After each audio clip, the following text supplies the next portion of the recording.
মেয়েরা তাদের প্রতিটা সুখে তাদের আপনজনদের যদি পাশে পেত তাহলে তাদের সুখের সময়টা আরও খুব দীর্ঘ হতো, তাই না? আমরা কিন্তু মেয়েরা এটাই চিন্তা করে থাকি। আসসালামু আলাইকুম এভরিওয়ান, সকলকে ঈদ মোবারক। গতকাল মেয়েদের রেডি করিয়ে কোরবানির মাঠে পাঠিয়ে দিয়েছি, আর আমি তখন একা একা আমার শাশুড়ির রুমে শুয়েছিলাম। মনটা ভার ছিল, সে ভালো লাগছিল না। তখনই আমার ভাগ্নি ফোন দেয়, আমার জ্যাঠাতো বোনের মেয়ে। আমি যাদের কাছে বড় হয়েছি, আমার জ্যাঠাতো বোনের আমাকে খুব ভালোবেসে বড় করেছে, তাদের সাথে আমার কথা হয়। কিন্তু আমার জ্যাঠাতো বোন একজনের সাথে কথা হয়নি। তো 5 বছর পর গতকালকে আর কি, মানে ঈদের দিন আর কি কথা বলেছি। আপু যে পরিমাণ কান্না, আমিও সে পরিমাণ কান্না। তখন মনে হলো যে এত বছর যাবৎ দেখা হয় না, দূরে আছি, তা থেকে ভালোবাসাটা সে আগের মতোই রয়ে গিয়েছে। তো যাই হোক, কথাবার্তা বলার পরে শুয়ে থাকতে থাকতে অনেকটা সময় পর আমার শাশুড়ি, আমার দাদি শাশুড়ি মাংস নিয়ে এসে হাজির। কোরবানির মাংস এসে পড়েছে। এখন তো আর শুয়ে থাকা পসিবল না, রান্না বান্না করে নিজেও খেতে হবে, সবাইকে খাওয়াতে হবে। মাংস বাড়িতে নিয়ে আসার আগে আমি বুদ্ধি করে ফ্রিজ থেকে আর কি মশলাগুলো নামিয়ে রেখেছিলাম, যেন তাড়াতাড়ি মশলাগুলো নর্মাল হয়ে যায়। আর এদিকে আমি কলিজাগুলো একটা ছোট্ট বাটিতে আর কি রেখে দিচ্ছিলাম আমার ননদের মেয়ের জন্য। আমার ননদের মেয়েকে আর কি কলিজা খাওয়ানো হবে, ছোট বাচ্চা যেহেতু। নিহানিশাও এমনিতে কলিজা খেতে পছন্দ করে না।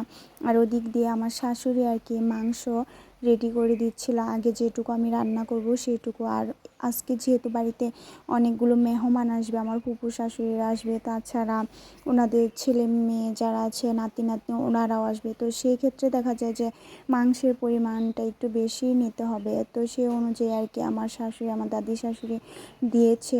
তো আমি ভাবছিলাম যে এতগুলা মাংস আমি কি রান্না করতে পারবো কি না। তো এদিক দিয়ে নিহা হেল্প করছিল ভিডিও করাতেও, খুব সুন্দর করে আর কি ভিডিও করছিল।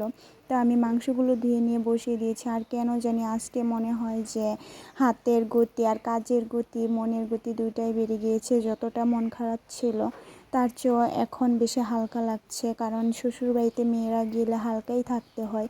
নিজের কষ্টগুলো সবার সামনে ওভাবে প্রকাশ না করাটাই ভালো, কারণ আমি আবার কেউ আমাকে সান্ত্বনা দিক, দয়া করুক, এই জিনিসটা আমি খুব কম পছন্দ করি। আচ্ছা যাই হোক, রান্না মোটামুটি শেষ হওয়ার আগে নিহানিশার বাবার জন্য আর কি তরকারি উঠিয়ে নিয়েছিলাম। তখন নিহানিশার বাবা খায়নি, তো নিহানিশাকে দিয়েছিলাম খাওয়ার জন্য। তো মাংসটা একটু শক্ত ছিল, তবে আমরা বড়রা খাওয়ার মতো। তো আমার সাথে সাথে ওরা যতটুকু পারছিল খাচ্ছিল। আর এর মাঝে দিয়ে আমি নিহানিশাকে আর কি আবারও চুলা থেকে মাংস উঠিয়ে এনে দিয়েছি। তো ওরা টুকটুক করে একটু করে খাচ্ছিল, আর আমি এদিক দিয়ে খাচ্ছিলাম। মনে হচ্ছে যে কত বছর পরে খাচ্ছি, কারণ বাবা মারা যাওয়ার পরে আমি ওইভাবে আর কি মাংসই খাইনি। আব্বার কথা শুধু মনে পড়তো। আর আজকে যেহেতু আব্বার মৃত্যুবার্ষিকী, আব্বার কথা বারবার মনে পড়ছিল। কিন্তু কী করব, মেয়েরা যখন কাছে এসে দাঁড়ায়, কিছু খাইয়ে দিতে চায়, না করতে পারি না।